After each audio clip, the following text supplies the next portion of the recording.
Hello and welcome to Fulton Street Beats. I hope you like that kind of cool introduction. We'll get into why I kind of did it that way here in a second. Um, as you guys, most of you know, this is the guitar that I ordered from Brandon's Custom Shop. Yes, another one. And I ordered this because, well, I wanted a BullsEye guitar, but I didn't want to pay the price for a BullsEye guitar. So this set me back about $350, and it didn't come with a case. This particular one, unlike the blue one that we have back here on the wall. And if you followed that video on the blue one, you'll know that that's a spectacular guitar. This is also a really, really good guitar, and I've had a good string of luck lately ordering guitars because, knock on wood, I haven't had very many bad ones as of late. So that's a good thing. This is no exception. As a matter of fact, it might have even just topped, playability-wise, the one that I got from Brandon's Custom Shop the first time. And let me tell you why. Because when you grab a guitar and everything's set up pretty good out of the box, and you have an amazing fret job like this one does. And when I'm talking about amazing frets, what I'm saying is these frets are perfectly leveled. I have not taken the strings. I haven't destringed it. I have not put new strings on it. I haven't polished the frets. I haven't conditioned the fretboard. The only thing that I did, and I'm going to use a technical term here, is raise the bridge on the low side a smidge. That is right, a smidge. That is the technical term for that. I'm talking just a touch. So I didn't get that. I had fret buzz on my 4th fret. Eliminated. Gone. Just a touch. So, that being said, that's all I've had to do. So what is this guitar all about? Well, we're going to dive into this guitar later on in another video over on the workbench. But let's talk about it first.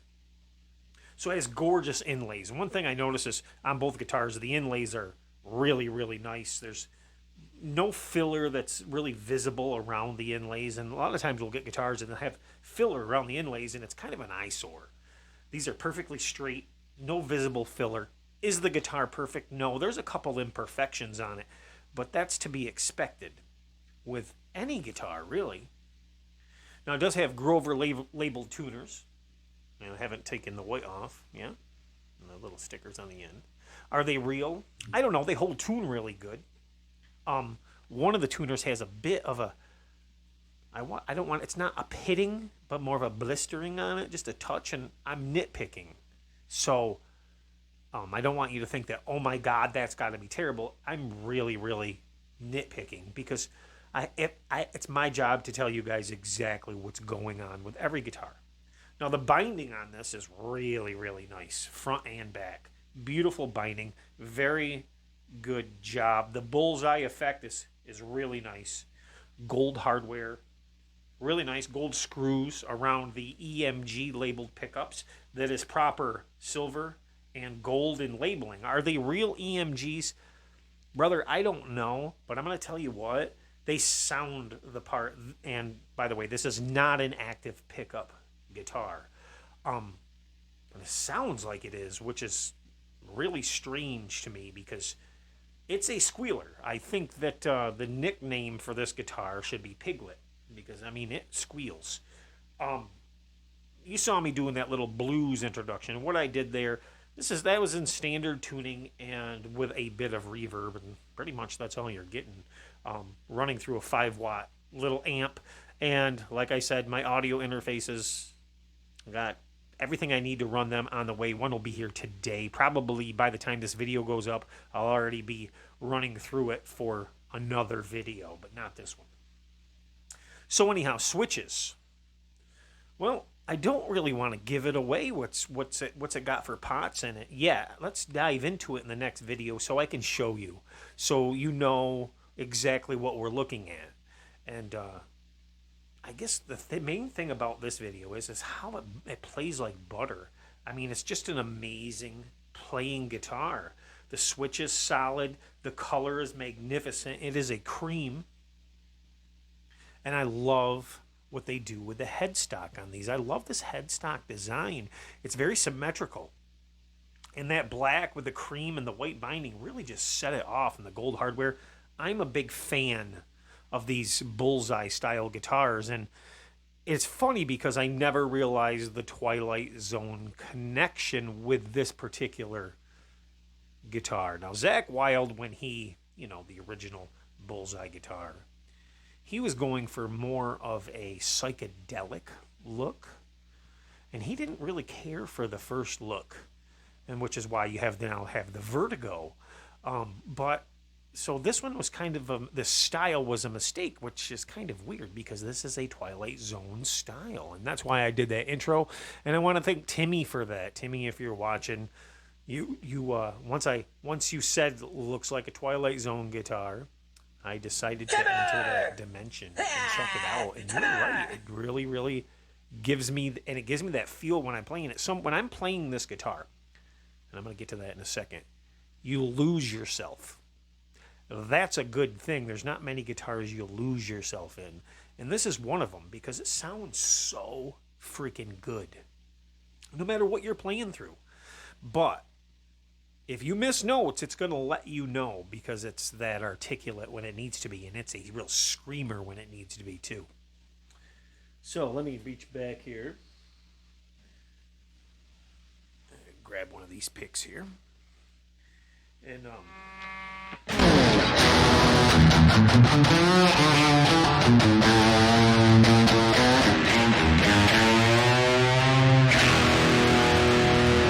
so, anyhow,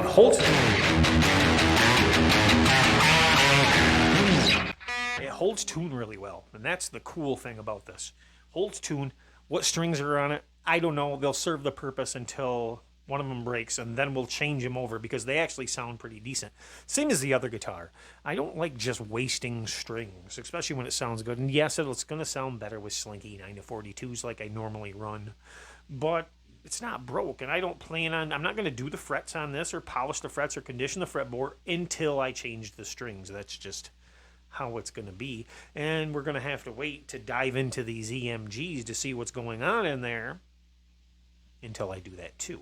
But we will get it on the workbench within the next couple of videos and pull off the back and the cavity covers and see what's going on for pots in there. Now, I already know because I took a sneak peek.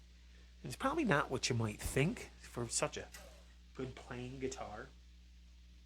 But I thought you guys would enjoy this. Now, do I recommend Brandon's Custom Shop? Well, let's put it this way. So far, I've had 2 really good guitars from them at very, very reasonable prices. And when I say reasonable prices, when you're paying sub 300 to mid 300s for a guitar that's ready to rock and roll, that's pretty good. But there is some faults with the guitar, and we'll go on into that farther too on the bench. Nothing big. It's just more like you always get where the paint meets the binding on the neck, and we see that a lot on a lot of guitars, and this is no exception. But really small nitpicking blemishes where you really got to put on your skepticals. Yes, your skepticals. And really, really nitpick. But it's really nice. It's a nice guitar. It's got a great neck. I think it's got a great finish. What do you guys think? I think it's a beautiful finish, don't you? I think it's very well done. And I wasn't sure about the horn. And now that I see it in person, I love it. I like everything about this guitar, and I love that it's different. I almost wish Brandon's Custom Shop had their own logo to put on the end of these because, they're good, man. Now, shipping.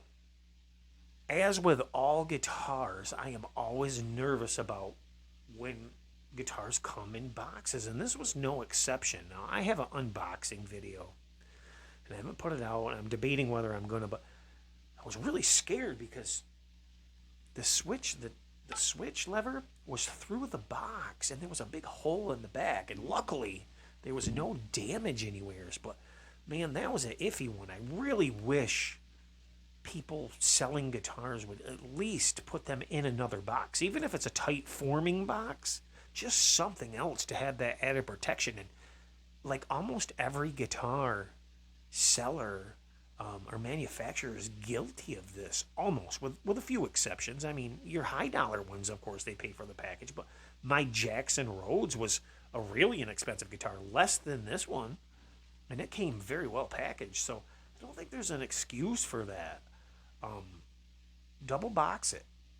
Do that, because man, it's got to be cheaper than taking a guitar back for damage, especially when you see the way UPS and FedEx and United States Postal Service handles things. So let's get back to the action. Action's beautiful. The neck is set perfect. The frets are the best frets. And when I say the best, these are the best frets that I got, period. The best. And followed by the frets on the other guitar from Brandon's Custom Shop. These are smoother. They're better. And I think a lot of that smoothness that I am saying, I mean, they're like butter. There's not a just edge like butter, baby, anywhere. It's literally like running your finger across a keyboard. That's what it feels like. You're running it down the ivory. That's what it feels like. You're only feeling the grooves in between. You're not feeling any sharp edges whatsoever. And there's no high frets on this. The action is like amazing. And yeah, it was a smidge, technical term again, off on the low side. But now it's not. It was that simple. And how many times we go, oh no, what's that going to do?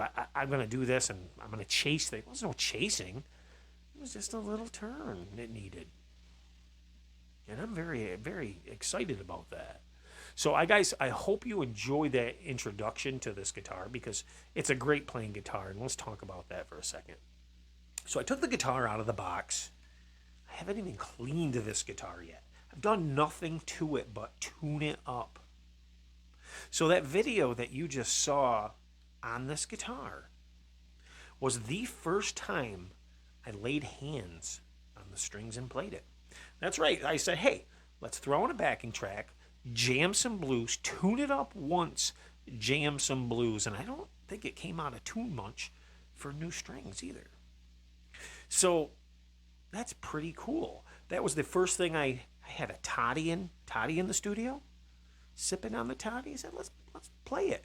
And I hit that first little note that I play every once in a while, that little backing track.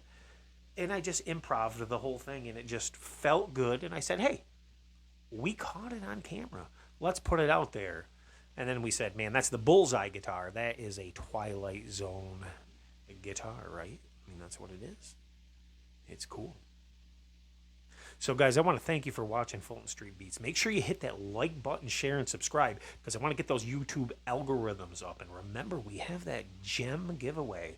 It's boxed up. It's ready to go. We're almost there. We got to get 2,000 subs, and we'll be there. And that guitar will be given away shortly, pretty soon. Somebody's gonna really enjoy that one. And so hit the like button, share, subscribe, hit the notification bell, help my YouTube algorithms out. Let's make this a great channel so I can bring you more and more and more guitars, more audio equipment, more drums, whatever you guys want to see. And I appreciate every one of you. Thanks for watching. Another shout out to some awesome subs out there. Timmy, if you're watching, I'll give a shout out to you. Timmy had a little problem with being marked as spam on my YouTube channel. So we got that all situated. And then we have the Bald Shredder. And just so you know, Bald Shredder, what I was doing when I played this guitar, because it might have been all your pick, because I was using your pick. And that's what I was just looking for. I think it fell on the ground over here. I was using your pick that you sent me when I did that video. And I think that pick might be the pick of destiny. Anyhow, that's awesome. Elvis Pretzel, if you're watching, give you a shout out. He's got some pretty cool content over there. Make sure you go over and check him out. Newer channel, I guess you'd say, but he's getting his subs up there quickly, and he's got great content. He's got an awesome episode right now about shipping back a guitar to Gibson to see how their support's going to be. I've had some bad experience. Maybe he will have good experience. So take that for what you will. And guys, peace out. And remember, it's rock and roll that makes the world go round. Bye.